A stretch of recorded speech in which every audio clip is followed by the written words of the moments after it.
This morning, we are taking a look at mass timber. It's the name for wood used to construct larger and larger buildings, even high rises and airports. Yes, high-rise buildings made not of steel or concrete, but wood. Can something like that possibly be safe? Can it be sustainable long-term? It's a fascinating subject. So to explore, we went to the center of America's mass timber movement, Oregon. Wow. Whoa. Jeez. That is a lot of wood. Walking into Portland, Oregon's new airport Pretty wild. is like seeing a version of the future, firmly rooted in the past. 9 acres over us. Correct. All wood. All wood. Curtis Robenhold is the executive director of the Port of Portland, the man who's led a $2 billion project to build this airport. It's pretty exciting, and you can start to see it all coming together now. The dream is to make this more than just a place to take off or land. You want people to come here just to hang out. Would not hurt. The idea of the space in front of us here is sort of auditorium seating where you have more of a community space. And how that's used, we'll have to see how that plays out. But it's to be more of a community space rather than a transactional space. All of this is possible because of mass timber, which is not all that different than the kind of wood you find at the store. Except it's been bonded and pressed into huge pieces, used as walls and floors that can be installed all at once, which for one, dramatically speeds up construction time. What is this? This is cross-laminated timber. Like if you went in the Lowe's or Home Depot, you see all the 2x6s. This is just a whole bunch of 2x6s glued together. Is this the future? Absolutely. Chris Evans is the president of TimberLab, one of the firms pioneering the technology. TimberLab manufactured the airport's roof. Mass timber is increasingly being used in museums, community centers, office buildings, even this 25-story condo in Milwaukee. When you mention this to people, they're like, why would you build a skyscraper of wood or an apartment building? Yeah. It's going to burn down. Yeah, that's the first reaction. And honestly, the first, 8 years ago when I was first introduced to it on an office building, that was my first reaction. Once you really start to understand what it is and you don't just think of it as wood, you think of it as a highly sophisticated structural system that has this natural fire resistive quality to it, then you start to see that, oh man, this is a game changer.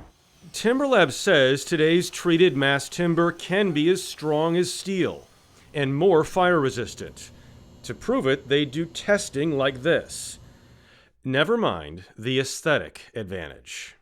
If we think about the workplace, nobody wants to go to work in a 9-foot acoustic tile ceiling with a bunch of cubicles and everything, some version of white or tan out there, right?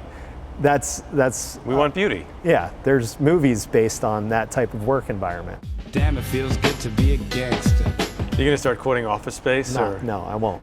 When done right, advocates say mass timber can be a win-win long-term for everyone. You can actually look up on the roof and you can identify where each of these pieces came from. It's a system called track and trace. And the folks who did it, honestly, it's the first time it's been done. It's really astonishing. I think it's something we're going to see in the future around wood and increasing use of wood. It has to be more expensive that way. We thought it was going to be a lot more expensive, and I would say it was marginally more expensive, but really it's worth it. Some critics wonder whether right now it is worth it. They say too many mass timber projects today are a form of greenwashing, often relying on irresponsible harvesting methods. Every time I see a clear-cut site, it looks apocalyptic. Yeah, and they take a while to grow back to any semblance of a forest. Sean Stevens is the executive director of Oregon Wild. He took us to a forest 90 minutes outside Portland. The timber from this site was used for a project in Washington state that was billed as climate friendly. Was it climate friendly? You really can't call clear cutting, especially at this scale, climate friendly. Do you think skyscrapers made of mass timber are a good idea?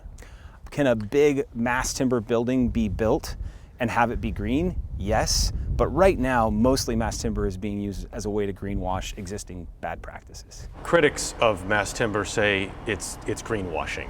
I wouldn't say it's greenwashing at all. American forests are producing more timber than we're consuming. You know, a natural part of forest growth is to have some devastation, landslides, wildfires. Things happen where the forest regenerates and grows. But this isn't natural, it's man-made if you're clear cutting. Absolutely, and I'm not a proponent of saying, yes, go clear cut. What I'd say is subscribing to sustainable forestry practices that are understood and known.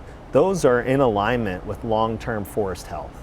Can you ensure that the timber used here in this mass timber is responsibly harvested? Absolutely, yeah, without a doubt. The Portland Airport acknowledges they did get some of their wood from smaller clear cuts, which many forestry experts say are currently unavoidable. But there are ways to mitigate the harm, like allowing longer growth of trees, doing smaller cuts, and leaving a larger percentage of the trees untouched, which the airport says they did. As new, beautiful mass timber structures push higher every day, builders are being pushed to source them the right way. You think this is going to be a big deal in every state? There's more projects in the Northeast now than there are in the Pacific Northwest, as far as like coming online or being designed. And that's surprising to me. I couldn't believe that. And now you're really starting to see this spread across the whole country. It is impressive to watch all this, and there are some huge environmental benefits potentially if it's done the right way, but there's a lot of attention on all this right now. You've probably seen in random places these bigger buildings. Yeah, it's fascinating. I told you, I had read something about a place that was going up and saw that it was wood and thought, this is odd, this seems odd.